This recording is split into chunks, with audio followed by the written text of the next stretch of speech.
when it comes to entrepreneurship, what a lot of people fear is failing and just stepping out and putting yourself up there. And because when you fail, you fail very publicly most of the time. So what would you tell a young person maybe who is looking to start something? It's just, so there's that, there's tutorials, but I will say, like, being on the ground as someone that actually has a business, I learn most of these things as I go. So the relationship I have with people. So one, you need patience. You need discipline, commitment. How can you students develop an entrepreneurial mindset? Because a lot of us, when we were growing up, we were selling different things in school. In our school, we had Entrepreneurs Day, where babani ba rekisa bo di hot dog. This is a classroom podcast.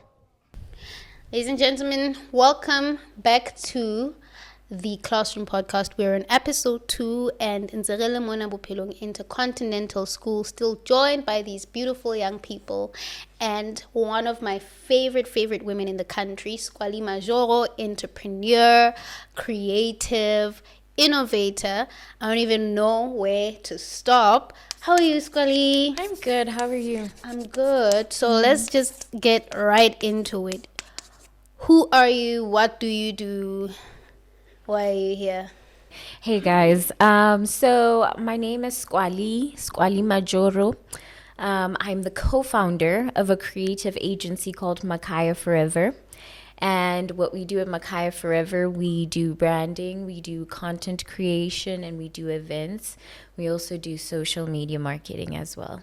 Yeah. I know that you studied film producing. Yes. At AFTA. Yes. But you're an entrepreneur now. But I'm an entrepreneur.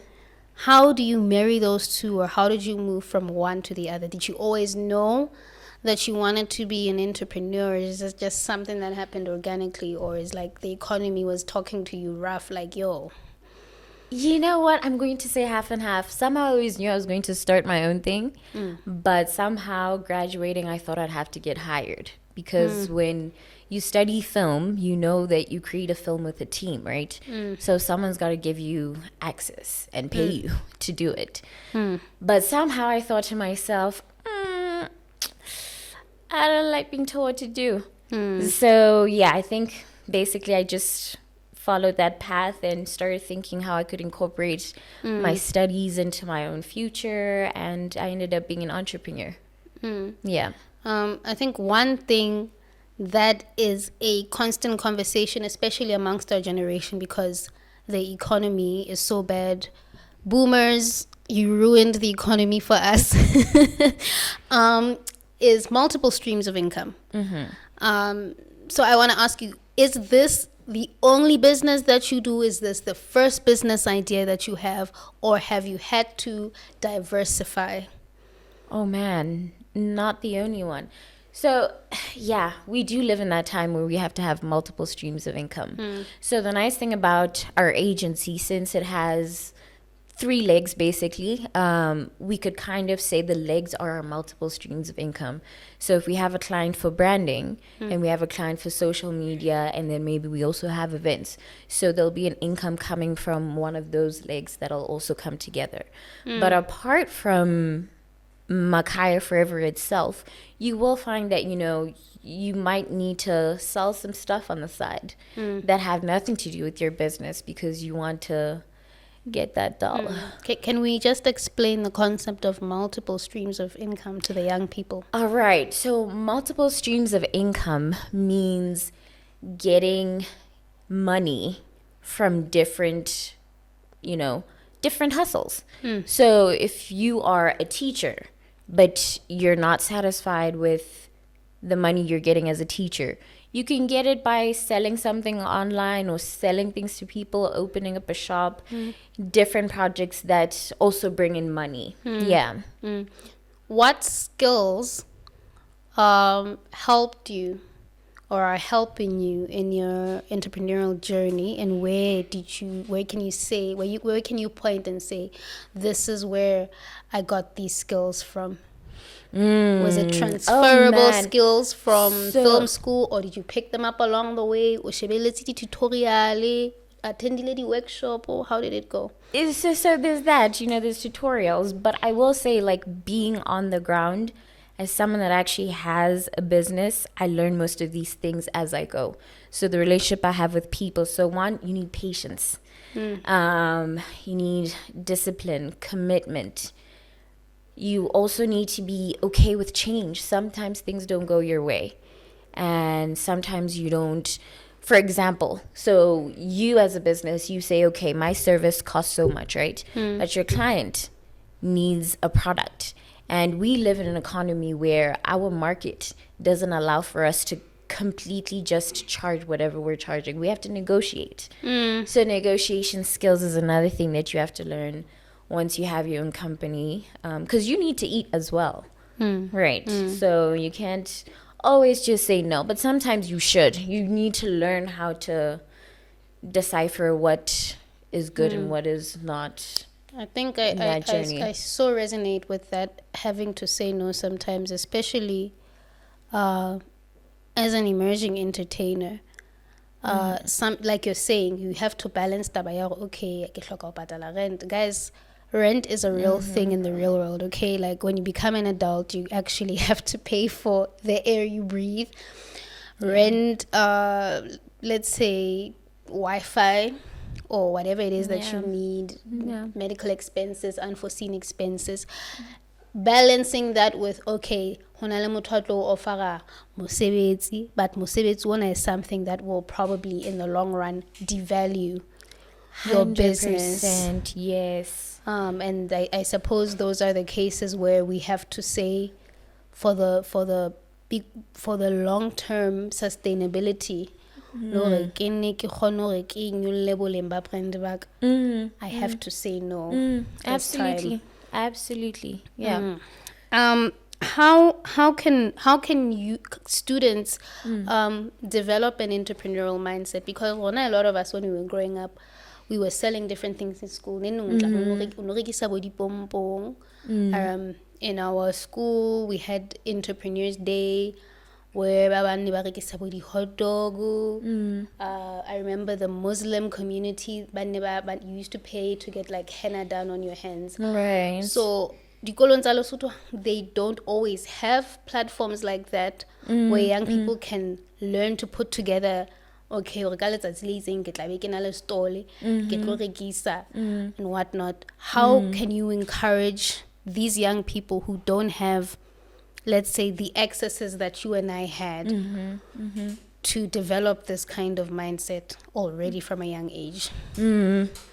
Okay, so I think what I would probably start with here is you need to build yourself in such a way where you know yourself, because there's no harm in being someone that's hired and being someone that's actually going to do the hiring. You need to know what your goal is, what your dream is, because sometimes you find that you do want to have a business, but we can't all be business people. Sometimes your mission in life is something else. Maybe you're going to be a scientist at a lab somewhere. And there is nothing wrong with 9 to 5. Absolutely not.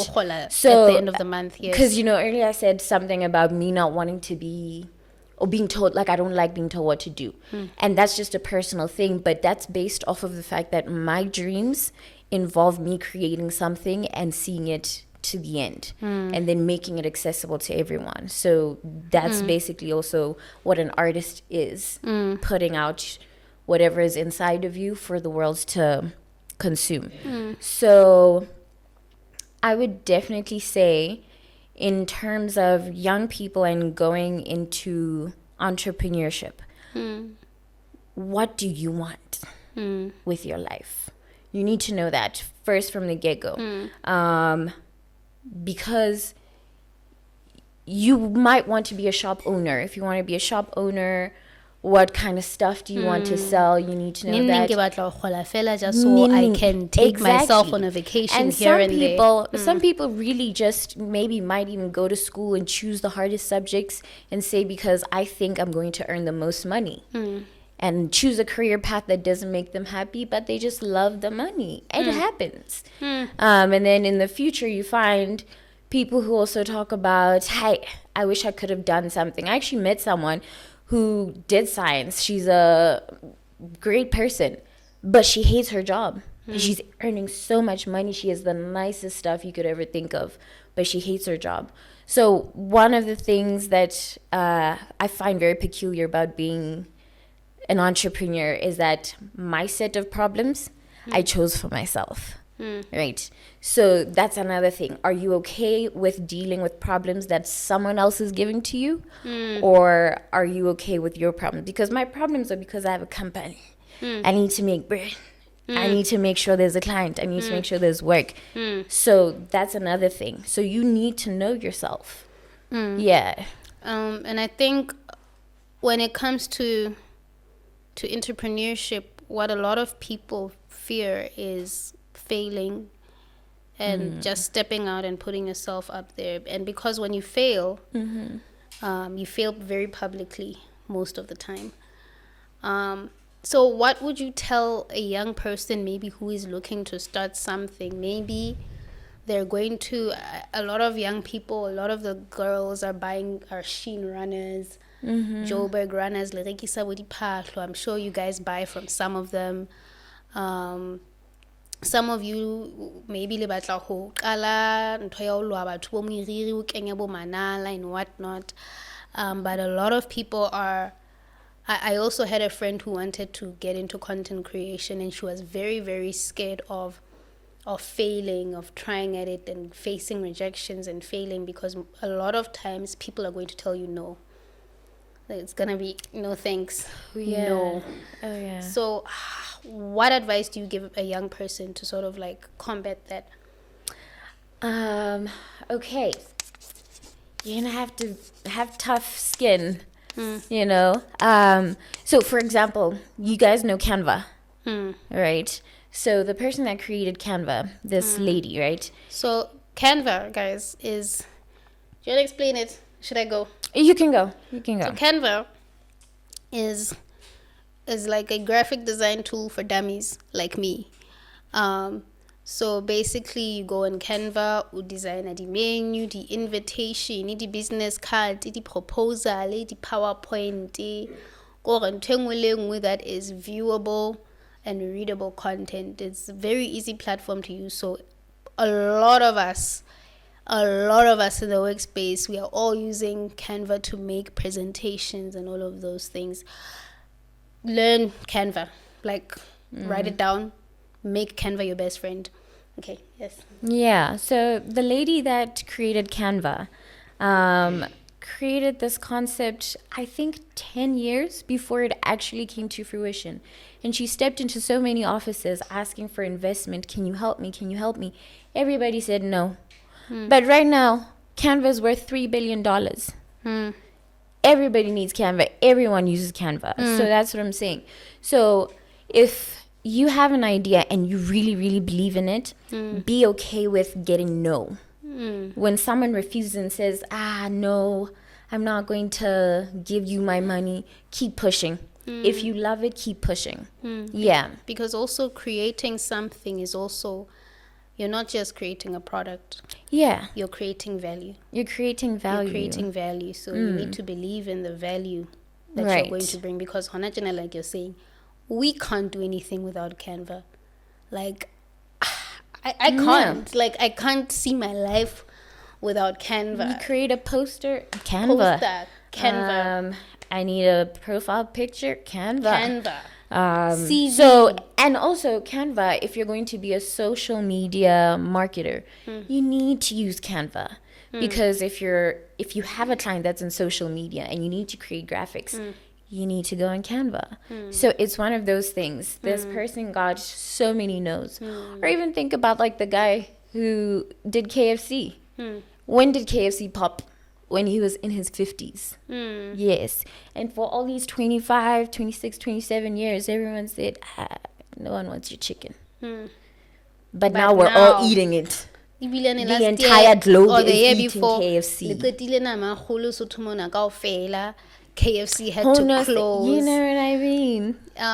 So also in the previous episode, we were talking about the fourth industrial revolution, which is why tools like Canva, like she's saying, social media marketing, these are things that are going to be as regular as breathing. Yeah. Traditional marketing is slowly dying out because nobody's consuming traditional media anymore. Absolutely. Facebook, kikela Twitter, kikela Instagram, which is where people like you come in. Also, that's what I was saying, creating value, because Lesotho developing in that space, because we're not as far ahead as the other countries. Yeah. So you have you're sort of creating a niche.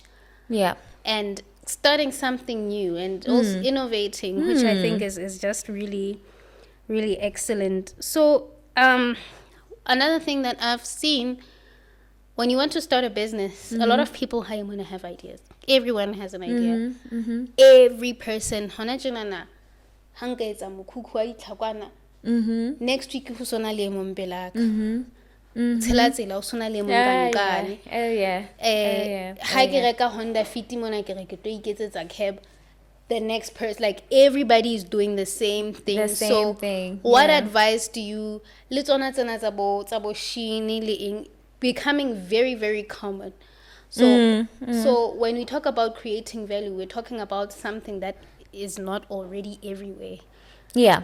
So how do you advise young people to approach, ideas? This guy, okay, Skoali kenwana o sentse mokhukhu manala le nna ke tlotla go etsa because ke a bona hore ya o sebeletsa.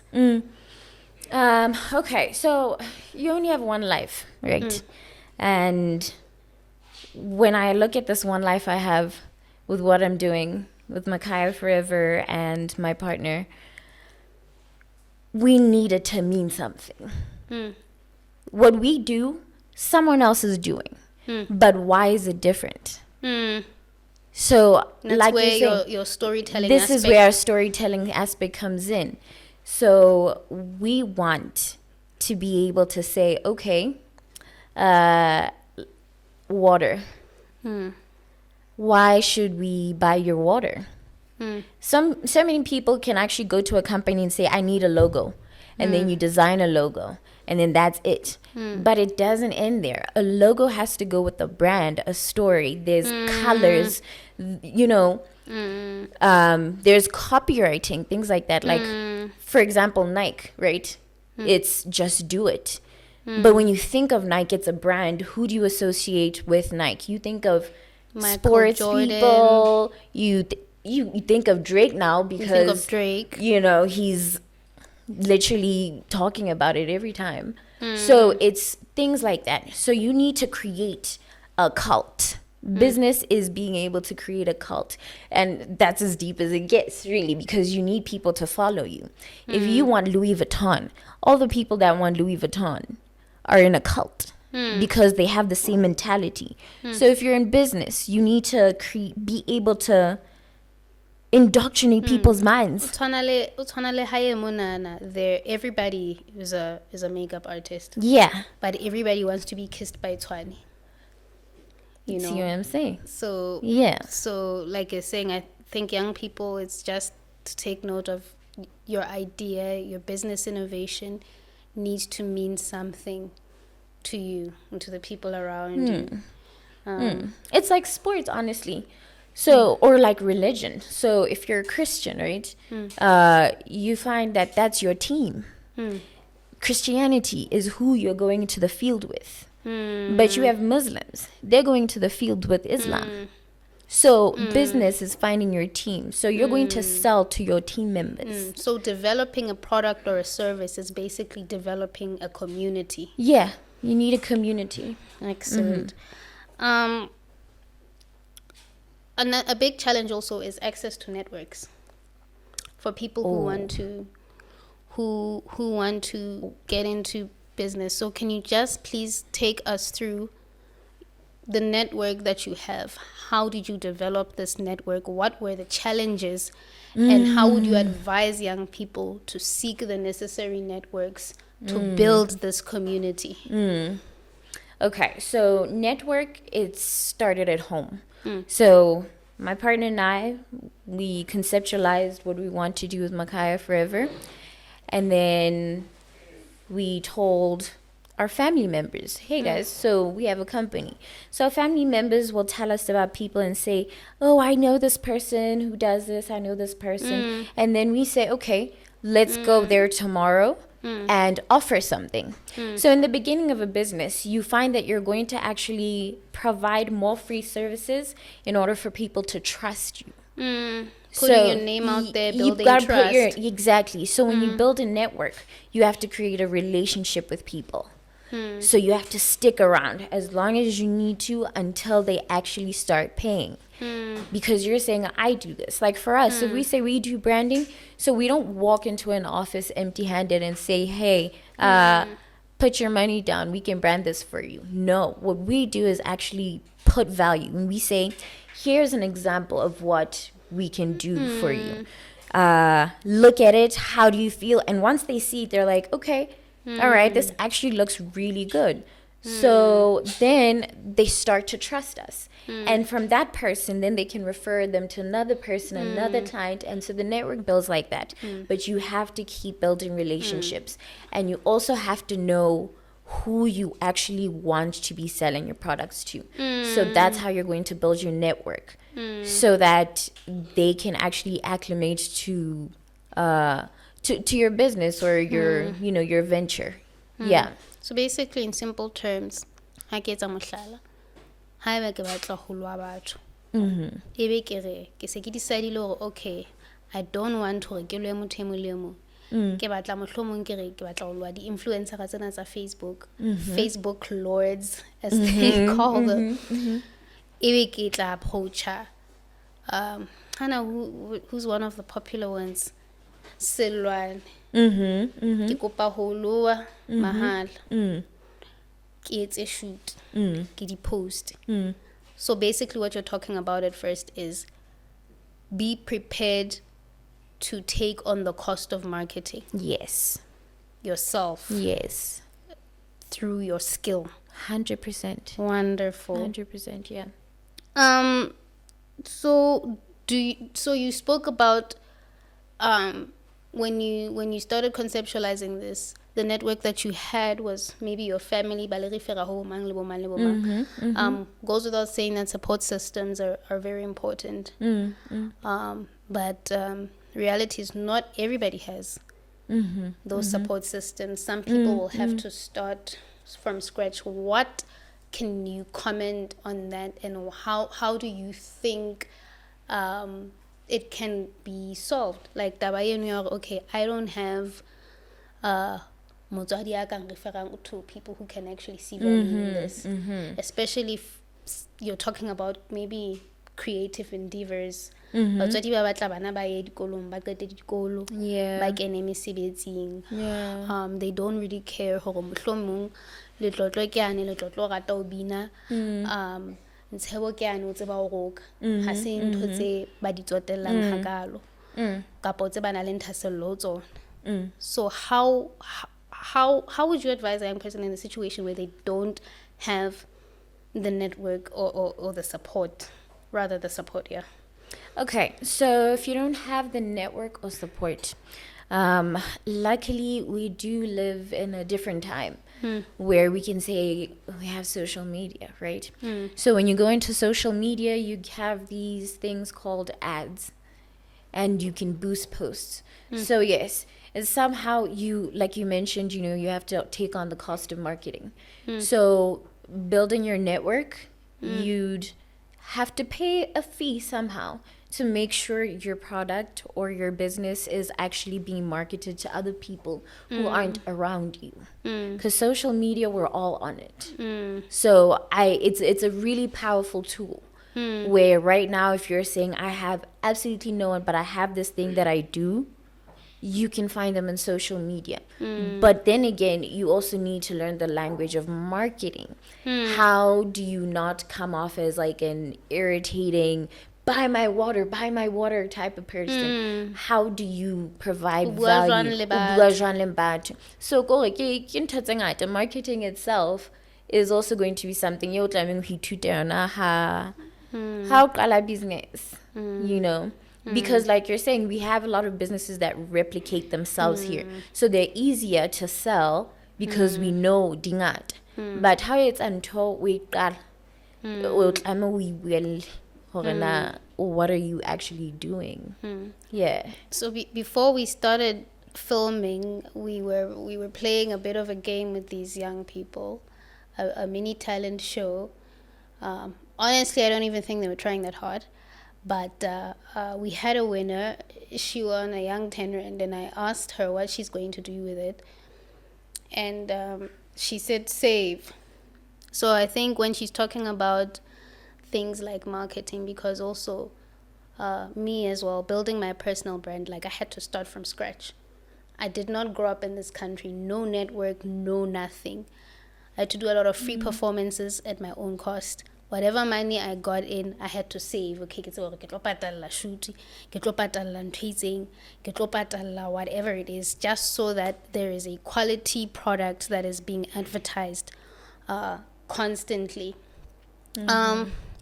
What would you say have been some of the biggest challenges that you guys have faced as, you know, as a young business, especially doing something that is not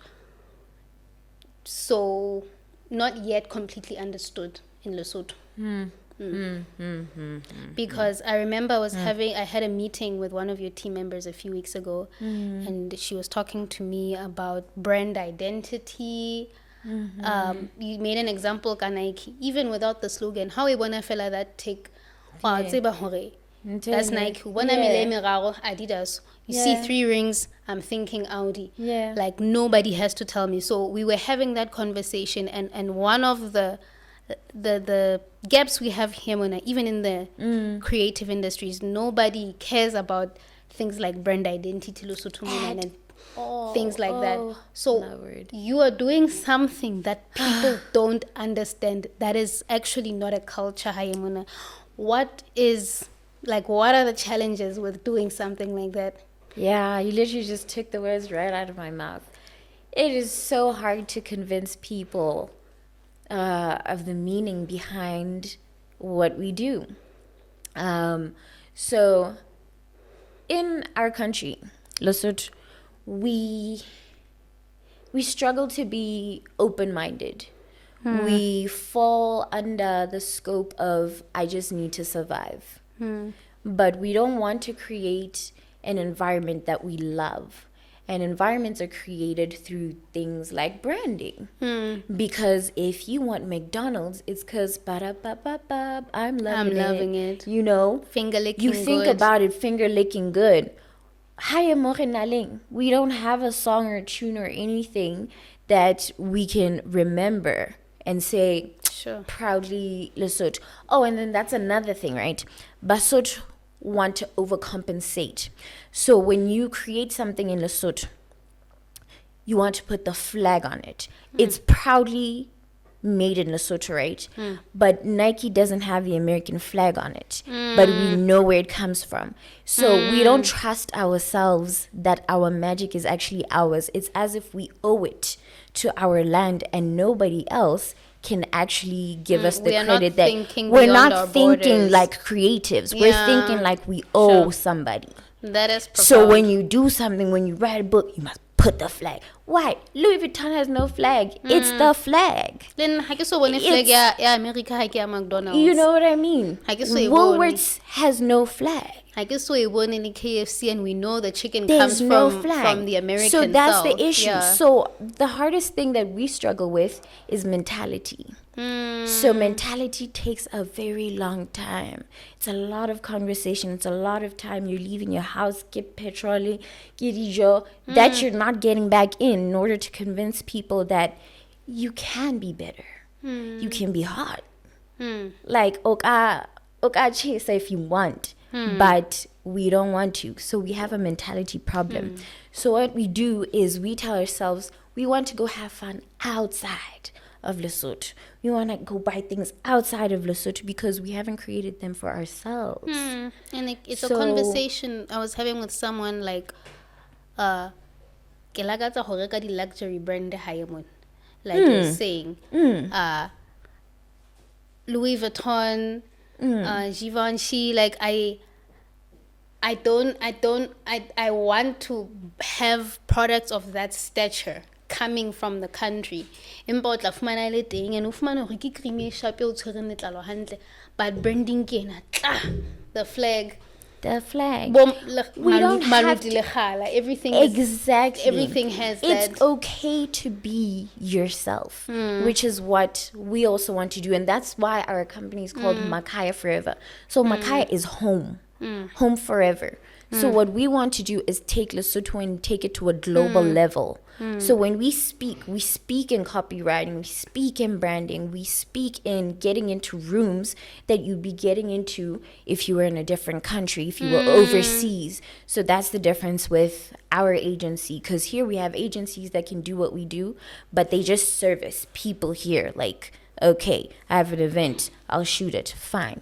But what we want to do is make you feel like you're getting something that you're going home to watch on a screen, and you know this feels like global work. So we want to put Lesotho on the map, not just through Trump. Because, you know, woo, girl. So, through us, that's literally what we want to do. I want to talk to you quickly about funding. There's different hangata, there's crowdfunding, young people. This is when okopantu soebe batho ba tshela tšhelete kaofela, like yo ke kopa linki ke ena, ke kopa le donating, ke batla go qala ntho e itseng, ke hloka go etsa ntho e itseng. Hangata ke bona gore Lesotho monana we've used it for go thusa batho ka their fees, their tuitions. That's when they'll, you know, lean into crowdfunding. Does Makaya lean into crowdfunding other than Makaya as an entrepreneur? Is that something that you think entrepreneurs should lean on? And what is the biggest mistake you think young people make when they are looking for investors?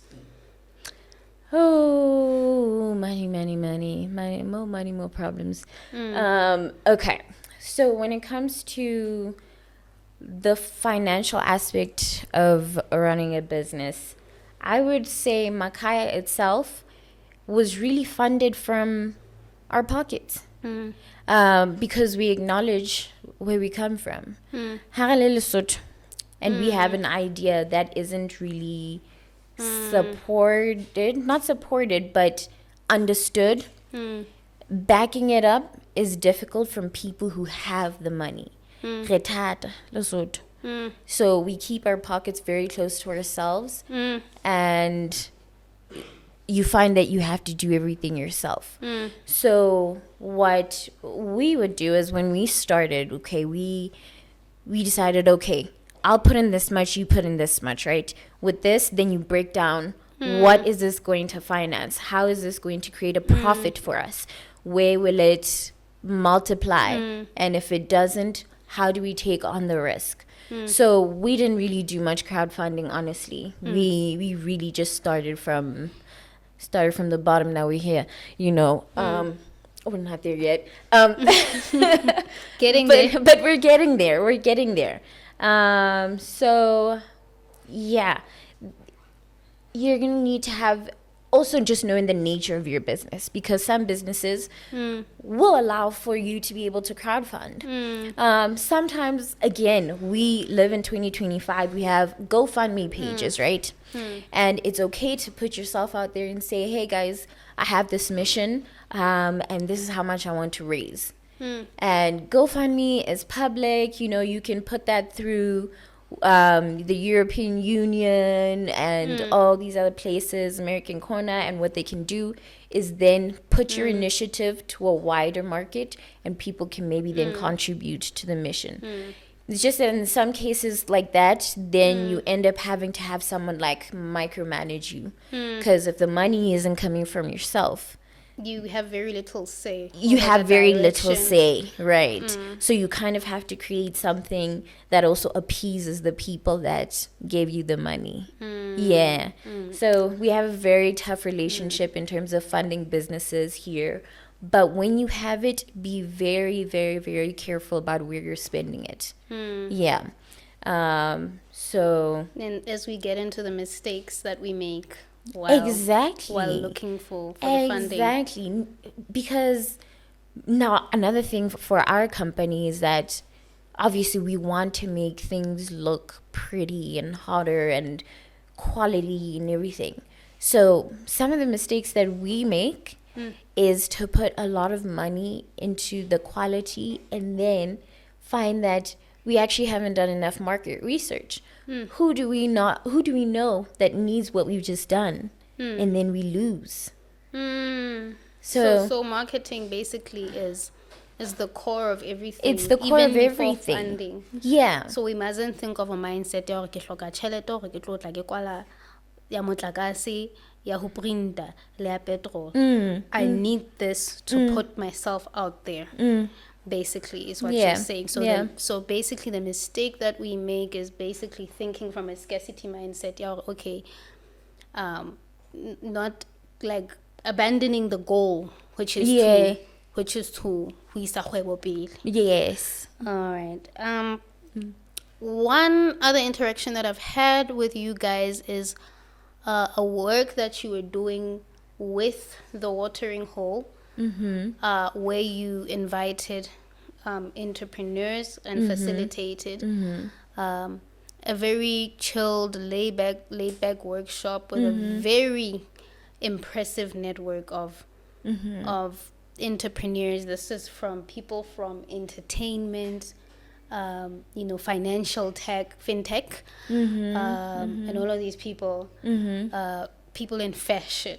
So can you just take us through, because I think it's also very important for young people to know that there's things like that happening. So can you, I went there with someone that I work with. She's like 19 and she was like, oh, Skulo, I had the best time of my life. Oh my God, I'm learning so much.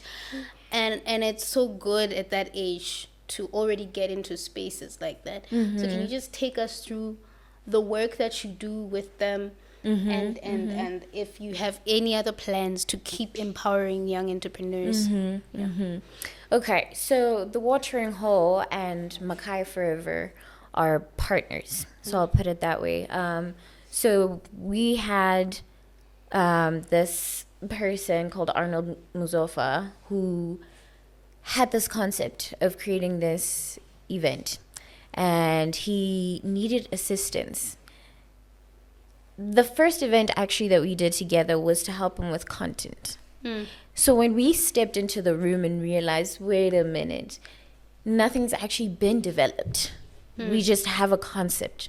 So this is how Makai Forever ended up being a partner in it. Because we also believed in the vision enough to also give it our time like that. So what we do then is take people into a room and we say, okay, business is like this, but without the textbook.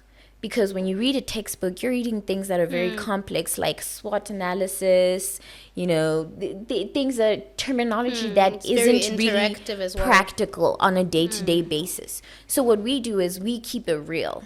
Like, hey guys, I started a business. I years 1, 2, and 3. I got depressed. I couldn't afford therapy, and this is basically real problems that business people are actually experiencing. So this ended up being a goal for us because we realized that we need to be honest. This thing is not easy. We praise a lot of people who it's crazy. If you're an entrepreneur, you don't work 9 to 5. You work all You hours. work all hours. That's true. You work all hours, nighttime, morning, afternoon. Whatever you need to do, you need to put it in there. And so many things can go wrong. You know, sometimes you're going through a breakup and maybe you make a financial decision. So this is what the watering hole is. It's okay to be honest about what you're going through. And basically the branding of it is basically a watering hole when you think of a lion and a giraffe and a snake, all these animals in the wild, right? When they go drink water at the hole, they don't attack each other. They're all there for nourishment. So that's why we bring all these people through different walks of life into the same space, because they're different animals, to gain the same kind of knowledge. Yeah. Does Makaya or you, in your personal capacity, any plans to expand on the work that you have been doing to empower young entrepreneurs? To empower young entrepreneurs. So Makaya Forever especially, I will say, has the capacity to also involve young people who want to actually learn something. So if we say, for example, we had Holiday Shack, a food stall, right? And we had some young kids who said, this stall is really cool, can we come help? And we let them do that. And, you know, we get them uniform, and it's like, all right, tell us, do you like the experience? We also had someone who was interning with us to be able to take content for us at an event as well. So that they can also be on the field and know really what they like and what they don't like. So, but I won't say we publicize it. This is also in relationship building, because we're not at the stage where we can put something online and be like, okay guys, please apply to come, you know, intern with us. If you talk to us and you absolutely have this desire of knowing what it's like to do things like that, we're open to that, because we don't, like we're saying, it's home forever, Kimakaya forever. We want everyone here to have a mindset that allows them to feel like they're everywhere else in the world. So if we're doing it, it's not a mindset for us to keep alone. It's a mindset that we want to impart to other people. Yeah. That's brilliant. So we reached one of my favorite sections, where we are going to interact with the young people in this room. So I'm going to ask two people, just two. I'm going to ask you the same question. If you could start any business right now, what would it be? Anybody?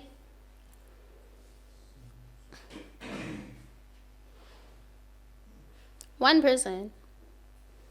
There's no wrong answer, except if you're trying to sell drugs. Then no. No. I'm a person with agriculture. Yes. So going to an agri college is one of my biggest dreams ever. So I think a business I'll start, it will be like mostly concentrated at like agriculture itself. Body ho. Body ho ooh, girl, you're gonna be rich.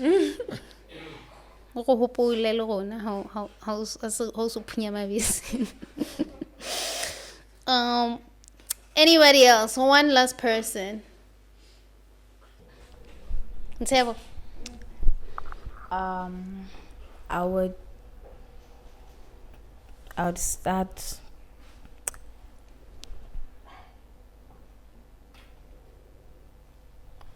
okay, so many people go to events, especially ladies, and they allow their hair be nice, their faces. I'd be or the nails too. I'd be a makeup artist and start my own business. Nice. I like these answers. Please do my face. Like I can't get my eyebrows right sometimes. It's like, oh. So I'm going to allow two people to ask Ausi Skoali questions. about this conversation that we've just had. We heard that some of you wanted to be entertainers. We heard that she went to film school, studied production. Now she's running a business that does a lot of smart people things like social media management, brand management, and all of those things. So I'm going to let two people to ask her any question except who her boyfriend is, because that's me.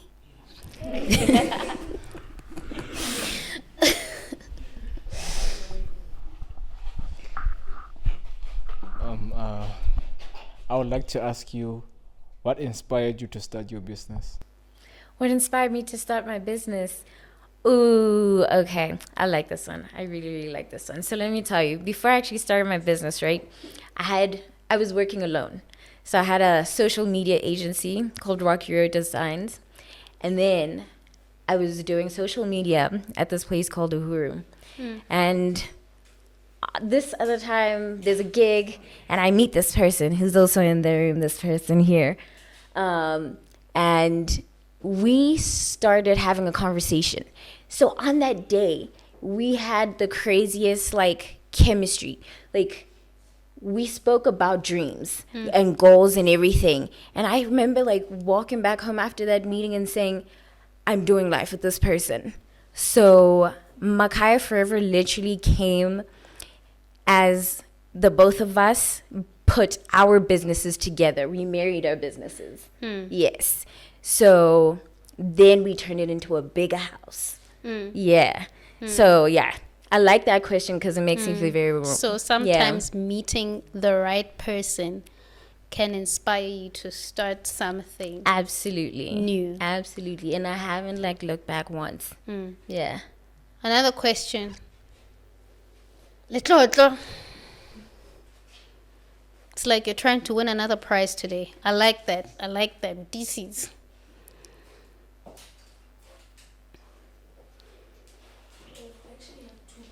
No problem. Even better. If did you like have as a plan B if like your dream didn't go according to plan? Yo. Yeah, yes, no. So I was obviously doing the social media before I met my partner, right? And growing that, I thought at some point I'd probably stop and then go into fashion. I'm not a fashion designer, but I want to be a fashion contributor. I think that fashion is also a language where people should be able to express themselves with. So if that didn't work out, I'd probably figure out what to do in that regard. Yeah. Which I still will. It's still coming. It's just now I found the dream that was, it was doing that thing. Okay, so you talked about having multiple income. Yeah. Mm-hmm. So if in a case where you find a job, right, Mm-hmm. to do what you studied, Mm-hmm. would you like go for it, but not leaving the business behind? Yeah, as long as I don't have to leave my business behind, I would do it. If it is something that would help me in the long run. Yeah. So I need to be able to measure if this is a good decision or not for my future. Is it going to affect my productivity in my current business, or is it actually going to add on and actually give value to our business? Yeah, because now my business is my heart, right? So need It's to like make a sure. child. It's like a child. It's like a child. So I need to make sure that whatever decision I make is good for it. Yeah. Do you have any last questions? Last. Like, I like these questions. These are good questions, especially the plan B word. Yeah. So just a few closing thoughts. What is a thing that you know now as an entrepreneur that you wish you knew when you started? Don't give up. Don't give up, no matter what. If you love it, wake up and go for it. Do it tired, do it scared, Do it sad. Do it depressed. Don't give up. Consistency in the long run actually builds into a bigger result. So yeah, your business is like it's your baby. So don't give up on your baby. I mean, but here's another thing, right? If a business completely fails, it is also okay to start something else. You don't have to hold on to something that is continuously hurting you and you were just pouring and pouring and pouring into it. Know when to give up. But right now I haven't gotten my give up. I don't think I will. But you know, yeah. And finally, do you think you spoke a lot about thinking global? Do you think that there is potential among our youth to compete, to develop goods and services that compete globally? You know what? I think even just me sitting here and having shared what I shared, if everyone here heard it and actually understood it, they mean they can impart that to someone else and we can take it somewhere else. So now they can actually go online and research what it means to go global. They can start looking at life differently. Because my opinion now could maybe inspire someone or it can change someone's mentality, something. Yeah. So I think there's access to it. I think we really can, as long as we can tap into it. Like I was saying, you need to indoctrinate people. Start to get them thinking the way you Create your do. little cult. I love cults. Come on. Ooh, girl. Let's go. Business cults. Business cults. Business cults. Okay. Thank you so much for being here with us. Thank you so much for Pelong Intercontinental School. And this was episode 2 of the Classroom podcast. Coming soon to a classroom near you. See you next time, and subscribe and stuff and learn new things. Bye. Say bye, everybody. Bye.